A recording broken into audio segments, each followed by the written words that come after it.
wabarakatuh.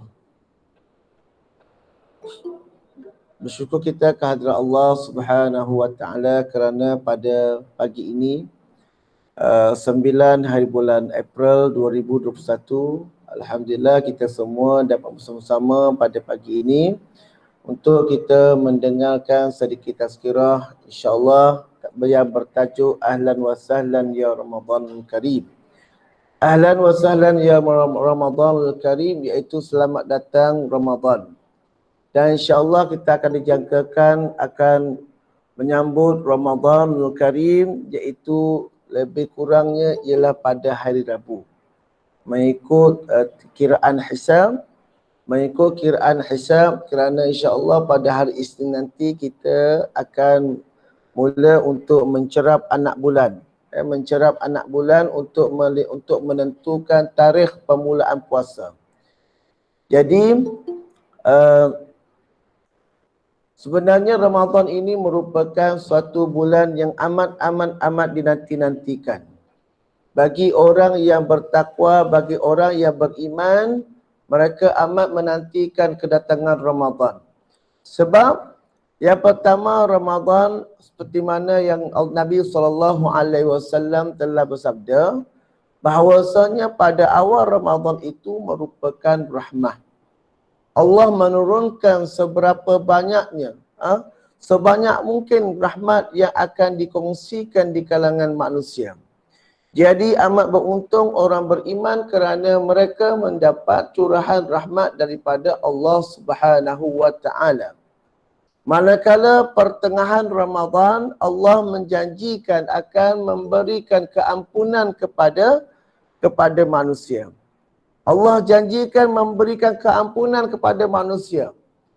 Jadi pada hari ini elok untuk kita bermuhasabah dengan apa yang berlaku pada hari ini dengan penyakit yang tersebar ke seluruh alam pada hari ini, dan pada hari ini juga kita melihat berapa ramai di kalangan manusia yang telah pergi bertemu dengan Allah Subhanahu wa taala semula kerana ataupun sebab penyakit yang melanda pada kita pada hari ini.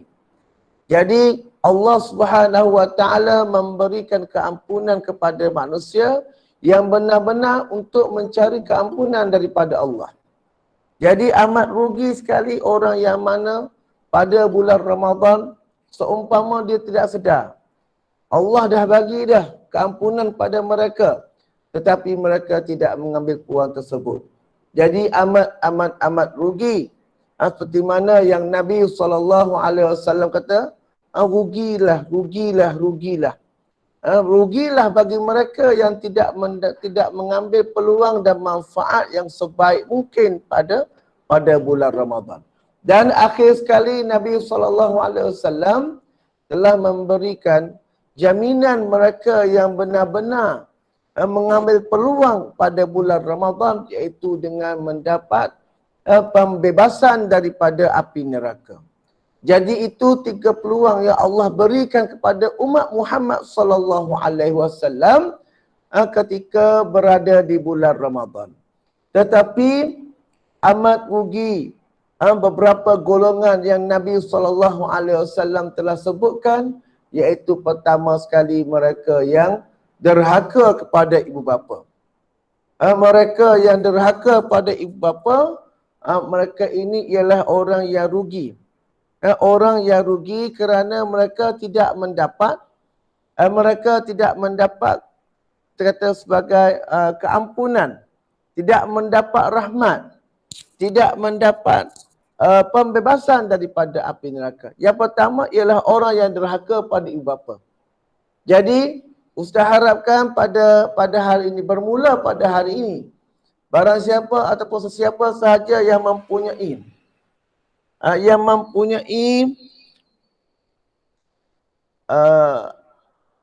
ada macam pergaduhan ataupun ada perselisihan faham dengan ibu bapa, jadi Ustaz harapkan cepat-cepatlah meminta maaf kepada ibu bapa, kerana orang yang berderhaka pada ibu bapanya tidak akan mendapat keselamatan ataupun jaminan yang telah Ustaz sebutkan tadi.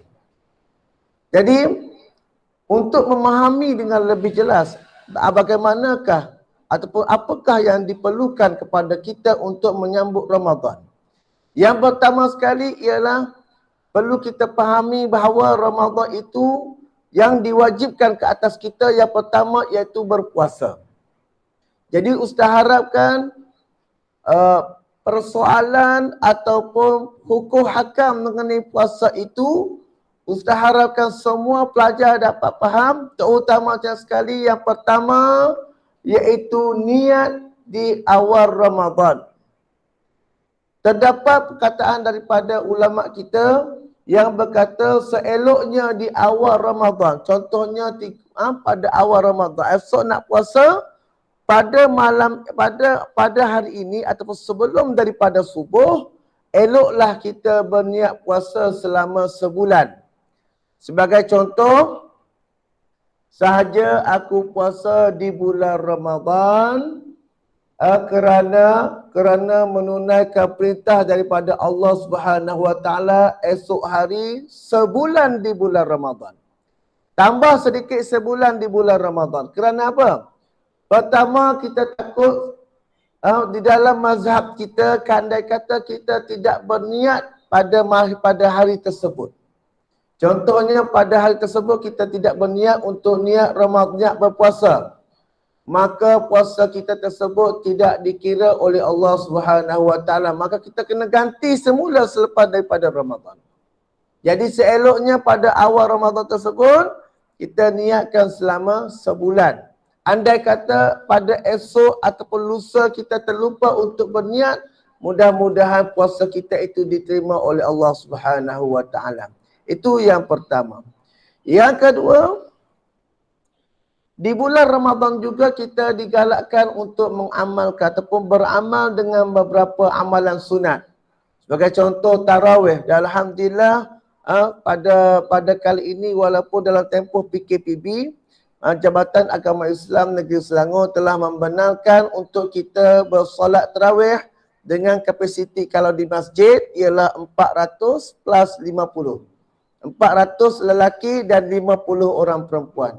Jadi Ustaz harapkan dalam tempoh yang Allah berikan peluang yang sedikit ini kepada kita untuk kita beribadat kepada Allah Subhanahu Wa Taala, maka kejarlah. Pungutlah atau kutiplah sebanyak mungkin amal ibadat yang boleh kita lakukan. Andai kata kita tidak berkesempatan untuk datang ke masjid atau ke surau untuk beribadah, bolehlah kita sama-sama dibuat di rumah. Jangan pula kata saya tak boleh pergi ke masjid, masjid dah penuh. Maka kita bagi alasan tersebut, maka sebenarnya kita rugi. Sebab sembahyang tarawih ni boleh dibuat di mana-mana saja, hatta walaupun di rumah. Jadi, kutiplah peluang kerana Nabi SAW telah bersabda, barang siapa yang mendirikan bulan Ramadan dengan beribadah pada malam harinya, Allah Subhanahu Wa Taala akan ampunkan dosa-dosanya yang terdahulu. Itu yang kedua. Yang ketiga, perkara yang perlu diambil tahu juga pada bulan Ramadan iaitu memperbanyakkan bacaan Al-Quran Al-Karim.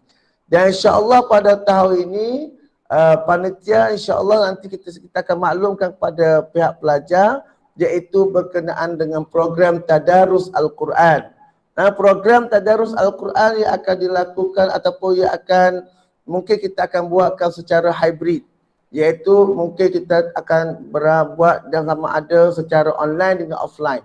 Jadi Ustaz harapkan pada bulan Ramadan ini sama-sama lah kita berazam untuk sekurang-kurangnya kita dapat mengkhatamkan sekali Al-Quran. Sebab kita tidak tahu tempohnya berapa lama lagi kita boleh menikmati nikmat yang ada pada hari ini. Yang dikatakan nikmat oleh Allah Ta'ala, Allah bagi nikmat kepada manusia ni ialah kalaulah sebelum ini kita boleh berada di mana-mana, kita boleh tanpa memakai topeng muka dan lain-lain. Tetapi pada hari ini kita wajib memakainya. Kalau tak pakai kena denda. Jadi sebenarnya itu adalah antara nikmat Allah Ta'ala yang Allah tarik daripada kita. Bila ni kita boleh. Mana-mana pun kita boleh, kita tak perlu jarak-jarak. Sembahyang pun tak perlu nak jarak-jarak. Hari ni sembahyang pun perlu jarak, duduk di mana-mana pun perlu jaga SOP dan lain-lain. Jadi itu nikmat yang Allah telah tarik sedikit daripada kita. Sebab manusia sudah lupa akan nikmat Allah. Allah Ta'ala telah berfirman dalam Al-Quran, la in syakartum la azidannakum wa la in kafartum inna azabi lasyadid. Kalau kamu bersyukur akan nikmat Allah, maka Allah akan tambahkan lagi nikmatnya kepada kamu. Tetapi andai kata kamu lupa akan nikmat Allah, kamu lupa bersyukur dengan nikmat Allah, kamu tidak menghargai nikmat yang Allah berikan pada kamu, maka Allah akan tarik daripada kita. Jadi ingatlah, sedarlah. Jadi kita kena semua kembali semula pada Allah Subhanahu Wa Taala. Kembali dengan berbuat ibadat. Mudah-mudahan insya-Allah kita doakan Allah Taala mengembalikan semula nikmat yang telah diberikan kepada kita sebelum daripada ini. Jadi eloklah pada bulan Ramadan, kita sama-sama kita berpuasa, kita berbuka puasa. Jangan pula buka puasa lambat. Sahur biar lambat, tapi buka puasa tu biarnya awal. Maksud awal di sini ialah bila tiba masanya azan, Allahu Akbar, baca doa yang ringkas, doa makan, lepas tu makan. Tak perlu nak baca doa panjang-panjang, baca doa panjang macam doa kendu tahlil, tak perlu. Sebab itu tidak termasuk di dalam sunnah dalam bulan Ramadan. Sunnah dalam bulan Ramadan kita mempercepatkan akan berbuka puasa. Masuk azan, terus baca doa Allahumma barik lana, cukup, lepas tu terus berbuka puasa. Itu antara perkara sunnah yang digalakkan oleh Nabi SAW. Jadi jam telah menunjukkan pukul 8.05. Jadi Ustaz rasa cukup dah dahulu tazkirah awal Ramadan. Jadi Ustaz harapkan semua daripada kita dapat mengambil sedikit istifadah, walaupun sedikit pun tidak mengapa. Istifadah daripada apa yang Ustaz telah tazkirahkan pada hari ini. Mudah-mudahan ianya dapat menjadi bekalan kepada anak-anak semua untuk menghadapi bulan Ramadan yang akan kita sambut nanti insya-Allah pada hari Rabu nanti insya-Allah. Jadi Ustaz Tuan Haji ada apa-apa? Okey. Jadi kalau tidak ada apa-apa, itu saja daripada saya. Jadi kita akan sama-sama berdoa sebelum kita bersurai daripada surau. InsyaAllah kita sama-sama kita berdoa. Mudah-mudahan kita semua dapat memahami apa yang kita lakukan pada hari ini insyaAllah. Bismillahirrahmanirrahim. Alhamdulillah Rabbil Alamin. Wassalatu wassalamu ala ashrafil anbiya wal mursalin wa ala alihi wa sahbihi ajma'in. Allahumma inna nastahfizuka wa nastaudi'uka adyanana wa imanana wa anfusana wa amwalana wa ahlana wa auladana wa kulla syai'in a'tatana. Allahumma ja'alna wa iyyahum fi kanafika wa iyazika wa jiwarika wa amanika min syarri kulli syaitanin marid wa jabbarin anin wa dhi aini wa dhi baghi wa min syarri kulli dhi syarrin innaka ala kulli syai'in qadir. Allahumma ahidna bittaqwa wal istiqamah wa a'idna min mujibatin nadama fil hal wal mal innaka sami'ud du'a. Allahumma afina min kulli bala'i dunya wa adzabil akhirah wasrif 'anna syarrad dunya wa adzabil akhirah rahmatika ya arhamar rahimin. Allahumma ya dafi'al bala' ya Allah, ya dafi'al bala' ya Rahman, ya dafi'al bala' ya Rahim. Irfa' anna kulla bala'i dunya wa bala'il akhirah wa syarrid dunya wa syarril akhirah wa min aduwwin minal insi wal jin wa minasy syaitani wa iblis wa ma yatiru fil hawa wa ma yanzimu as-sama' wa ma yakhruju minal ardi rahmatika ya arhamar rahimin. Wa sallallahu ala sayyidina Muhammad wa ala alihi wa sahbihi wa sallam. Walhamdulillahi rabbil alamin. Taqabbalallahu minkum wa minkum taqabbaliyatan.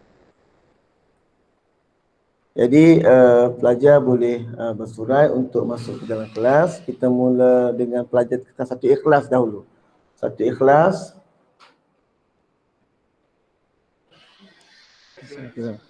Satu ikhlas belum masuk ke dalam kelas.